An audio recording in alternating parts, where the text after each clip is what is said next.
friend, it's Cheyenne. I just had to pop in here to personally invite you to receive all 25 of our Farmhouse Book Co. Read and Learn children's books for free for 14 days as my gift to you. All you have to do is go to go.farmhousebookco.com/free for 14. And you'll gain access to the printable versions of all of our books, plus our Farm Family Forum and our homesteading courses for free for 14 days. That's at go.farmhousebookco.com/free for 14. 14 as in 1-4. Now, on to the show.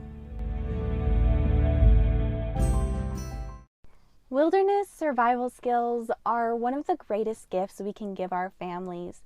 Not just because of that in case of emergency scenario, but because of the confidence that it brings to both parent and child that those skills are there. And then in addition to that, and that feeling of capability, is the connection that it creates to the earth, to the people that came before us. So that's why today we're sharing some of our best dirt cheap ways to teach our kiddos wilderness survival skills.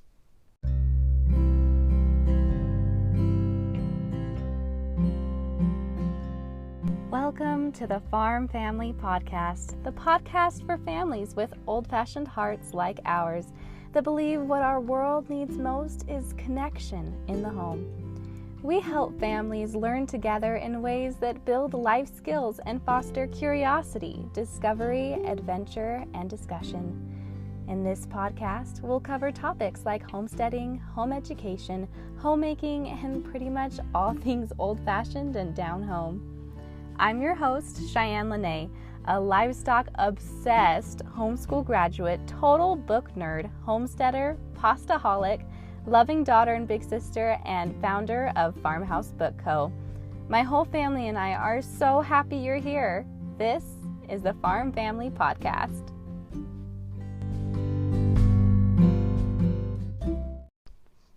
Our first tip is to get a few cheap compasses and set up a whole bunch of coordinates around the area that you live in.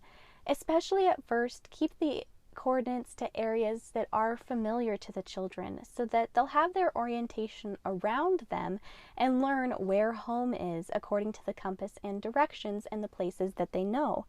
This is also a great opportunity to perhaps split into teams with a parent each or older sibling or guardian. And it's a great opportunity to practice using emergency communication systems, walkie-talkies or ham radios, or whatever else that you guys could think of to communicate in an emergency situation. Then you can work your way up to less familiar coordinates as you become more experienced and more advanced in your navigation skills. Now you can do this as inexpensively or a little bit more on the splurge side as you like.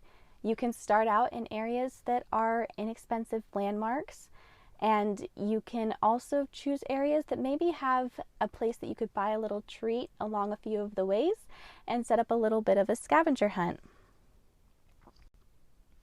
Our next tip is knot tying.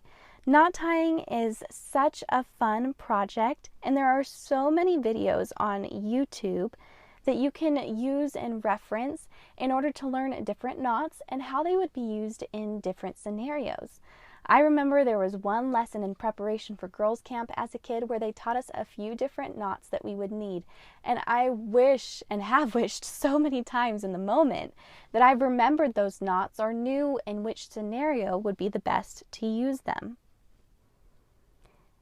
The next thing that you can do is you can pretend that you're survivors of an accident in the wilderness and you have to complete tasks with fake injuries like broken limbs or twisted, sprained limbs, or things like blindness or maybe hearing loss from an explosion or whatever the case might be, working your way through those tasks that you would need to accomplish for your survival with those make-believe injuries. This is also an opportunity to work on first aid in treating those injuries. The next thing would be to have them make a shelter from natural resources around them. There are so many options for this and so many fun ways to do this. One of our books in the Swiss Family Robinson series, actually multiple of our books in the Swiss Family Robinson series, have a few different instructions on how to make shelters, but there are also so many great videos online that you can access that will walk you through some different ideas and instructions. You can always reference scouting handbooks as well. There's so many great scouting handbooks that teach things like shelter making in them that you can reference. The next thing is geocaching. My little brother went through a phase where he really, really loved geocaching, and even now when we're out hiking in the hills, we love it when we stumble upon a geocache. Remember that somebody else is there and you're still building those skills. The next thing that you can do is to start on campfire cooking.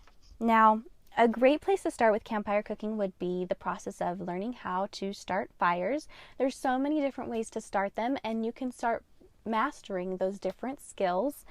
There's so many different fires to start, and there's a certain way to build them depending on what your needs are, what the weather is. And those are also a great way to really develop those skills. Those are also referenced in our Swiss Family Robinson books, where we have a few that talk about the different fires that you can start, where you put the wood, where you light from. And then once the fire starting skills are mastered, you can work your way up. With the younger kids, you can start with just roasting a hot dog on a stick, and then perhaps work your way up to tinfoil dinners. You can start assembling tinfoil dinners, chopping vegetables, including different ingredients that they like, learning where to put them on the coals. Then perhaps you work your way up to grilling over a grate, and then to perhaps Dutch ovens. Dutch ovens are one of our favorite tools. We'll take any excuse to break out some cast iron. So that's a great place to have those skills developed, is to learn how to use and take care of cast iron Dutch ovens from a young age. The next thing is you can work on spotting and identifying animal tracks and scat. You can even still purchase things like the owl pellets online for them to dissect and look at what is included in those, and it's a great way for them to understand their surroundings. And as you're discussing those animal tracks and scat, you can also discuss safety protocols when dealing with animals, both in observation and prevention, and dealing with a situation if you find yourself in it. Now, those are our tips for now. We will be sure to do another podcast episode with a few more. And you can also check out the link in our description, where we will have the podcast show notes and blog post available for you, that will also link to some articles and YouTube videos for you to reference and have some fun with.